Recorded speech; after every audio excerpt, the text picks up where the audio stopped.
सोने की चमक ने सरकार की तिजोरी को पूरी तरह चमका दिया है दोस्तों। जी हाँ, जिस फैसले पर बाजार में सवाल उठ रहे थे कि जिस कस्टम ड्यूटी के बढ़ने से कमोडिटी मार्केट में हलचल मची थी, उसी एक फैसले ने महज 80 दिनों के भीतर सरकार के खजाने को 10,000 करोड़ रुपए से ज्यादा के राजस्व से भर दिया है। चलिए जानते हैं इसके पीछे की वजह। नमस्कार, मैं हूं आपके साथ संध्या बिष्ट और आप देख रहे हैं ईटी हिंदी। आज बात उस फैसले की जिसने विदेशी मुद्रा भंडार की सुरक्षा भी की और सरकार के राजस्व में रिकॉर्ड बम्पर तेजी कर डाली।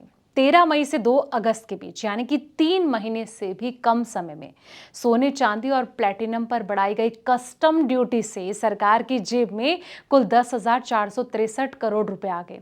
और खबर बेहद बड़ी है, मई से अगस्त के बीच महज 2.5 से 3 महीने में कस्टम ड्यूटी के जरिए सरकार को मिले हैं 10,463 करोड़ रुपए।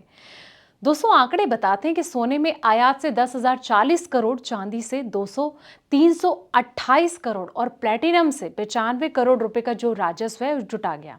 लेकिन सवाल सिर्फ कमाई का नहीं, सवाल यह है कि हॉर्मुज़ स्ट्रेट जो है, इसके राजनीतिक संकट और कच्चे तेल के बढ़ते दामों के बीच भारत सरकार ने अपनी जो विदेशी मुद्रा को बचाने के लिए ये जो चाल है वो कैसे चली और ड्यूटी बढ़ने के बाद कैसे कस्टम विभाग ने 160 किलो से ज्यादा तस्करों का सोना जब्त किया है। तो आइए समझते हैं इस पूरी इकोनॉमी इनसाइड स्टोरी को। दोस्तों, मई में बढ़ाई गई थी कस्टम ड्यूटी। जी हां, सरकार ने 13 मई से गोल्ड और सिल्वर पर कस्टम ड्यूटी यानी कि 6% से बढ़ाकर 15% कर दी थी और वहीं प्लेटिनम पर ड्यूटी को 6.4 से बढ़ाकर 15.4% किया। और ये जो बदलाव है सिर्फ सोने, चांदी, प्लेटिनम तक सीमित नहीं था। इससे जुड़े कुछ अन्य उत्पादों जैसे कि गोल्ड, सिल्वर, डोरे, सिक्के, फाइडिंग्स और साथ ही ड्यूटी में भी बदलाव किया गया।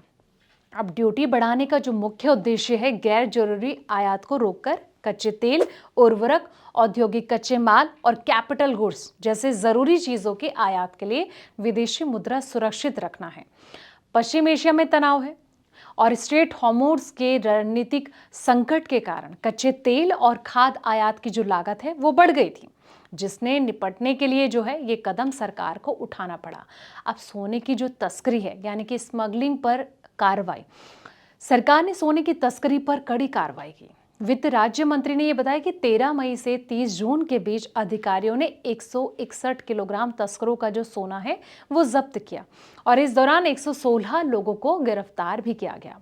अब चाइना के बाद भारत जो है दुनिया में सोने का दूसरा सबसे बड़ा उपभोक्ता देश है। जी हाँ, जहां आभूषणों की भारी मांग के कारण विदेशी मुद्रा का एक बड़ा हिस्सा सोने के आयात में जाता है। ऐसे में सरकार की ओर से कस्टम ड्यूटी बढ़ाने का एक उद्देश्य सोने के आयात को नियंत्रित करना और विदेशी मुद्रा के बाहर जाने को कम करना भी है दोस्तों।